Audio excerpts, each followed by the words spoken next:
Hey, what's up guys, Xtian here. So, 14th generation Intel CPUs are now here. And you might be wondering anong klaseng motherboard ba yung dapat kong bilhin for my PC build. There are several models out there and chipsets as well. But in this video, we'll be focusing lang on the differences between the Z790 and the B760 chipset motherboards featuring MSI MAG Z790 Tomahawk Max Wi-Fi as well as their MAG B760M Mortar Wi-Fi 2. Syempre, pag-uusapan natin features available on both motherboards as well as little bit of testing between the two.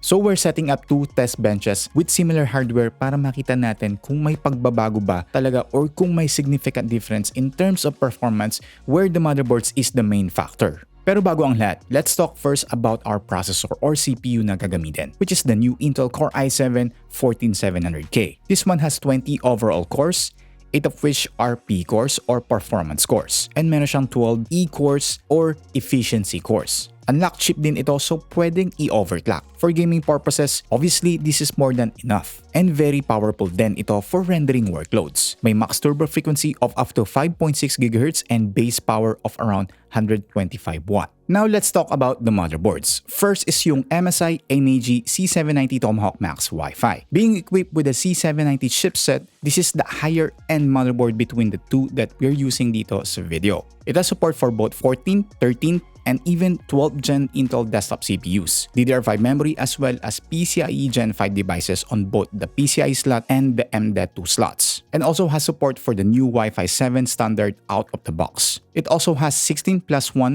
mirrored power arrangement or power stages. It can easily accommodate higher-end CPUs like the Core i9s, and syempre pwede din itong i-overclock yung CPU nyo ng mas madali. Mas marami din itong additional feature or gimmicks that you will not see on the lower end models. So nagustuhan ko dito is yung screwless M.2 shield frozer niya. So pipindutin nyo lang to sa gilid and voila!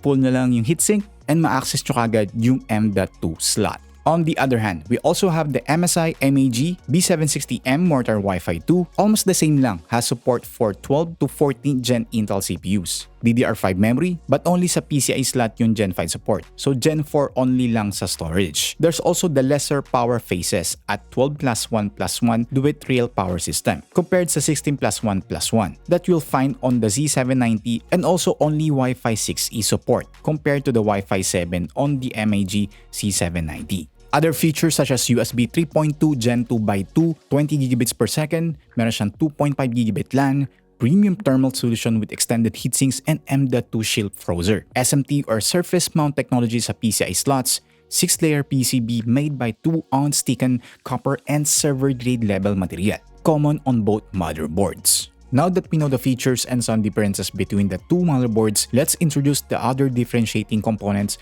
that we'll be featuring here in this video. Sa CPU cooler, we also have two here, which is the MSI MAG CoreLiquid E360 liquid cooler, which I have done a video before dito sa channel. You can take a look at that as well as its smaller sibling, the MSI MAG CoreLiquid E240.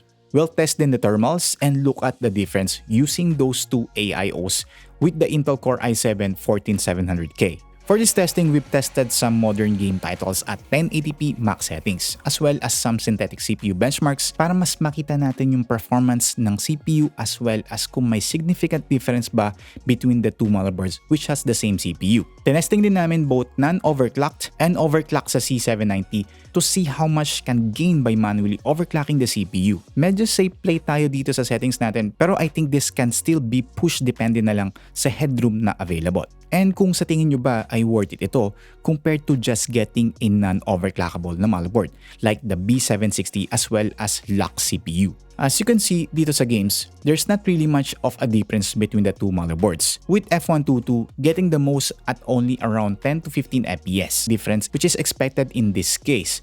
And for the others, meron lang tayong around 1 to 5% difference in FPS, both sa average and 1% lows. Although it could be due to variables gaya ng thermals since we also use two different AIOs dito, which is a 360mm and a 240mm. But again, in gaming, hindi naman nagtathrottle yung CPU natin, so okay lang.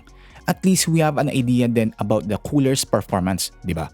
On the synthetics, however, the story becomes different. Other than the 3D Mark times Pi CPU benchmark na kung saan mas mataas yung nakuha ng B760 bench compared to the C790, we can see that Cinebench R23 scores as well as V-Ray are much lower. First is because we've been thermal throttled on the 240mm AIO. Pero I think that could be higher on par with the C790 if we also use the 360mm cooler as well. On the single core benchmark ni Cinebench, walang thermal throttling na naganap. And they're really similar in terms of score. Sa multi-core lang talaga nagkatalo, with the C790 hitting 35,503 with a maximum of only 88 degrees Celsius during the test run. In the B760 plus 240mm na AIO, nahit natin yung 101 degrees Celsius na max temperature, dahilan para mag-thermal throttle ito, thus the reduced score. So as for the C790, tinest din natin ito with a simple manual overclock sa CPU just so that may idea kayo. So I set all the P cores to 5.6 GHz and all the E cores to around 4.3 GHz. Like I said, I think pwede pa ito i-push.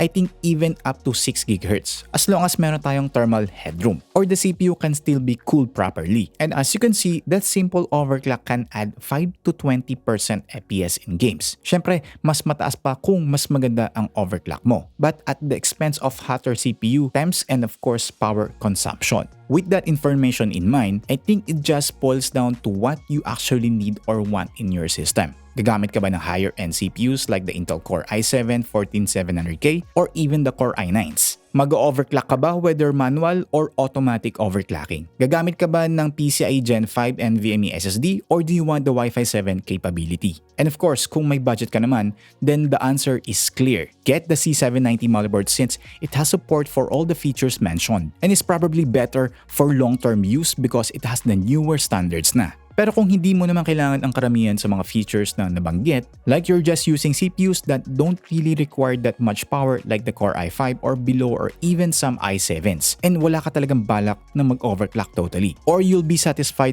with having just a PCIe Gen 4 NVMe storage instead of Gen 5 and Wi-Fi 6E instead of Wi-Fi 7 sa ngayon, I think it's okay to get the B760 motherboard instead. Of course, mas budget-friendly din ito. As we also earlier sa benchmarks, unless mag-overclock ka, there's not really much of a difference in performance between the two motherboard chipsets. Obviously, magkakaroon yan when we overclock the CPU. And syempre, we'll have to look at the features as well as if worth it ba yung additional markup on getting a K-series Intel CPU or unlocked chip and a C790 motherboard, or just stick to a non-overclockable chip and B760 instead. For the cooling aspect naman, since we've also used two different AIOs for this test, the MAG CoreLiquid E240 and the E360, I think it's safe to say na okay lang gumamit ng 240mm on the Core i7 14700K, but only for gaming and without overclocking syempre. As I said earlier, nag-throttle na nga ito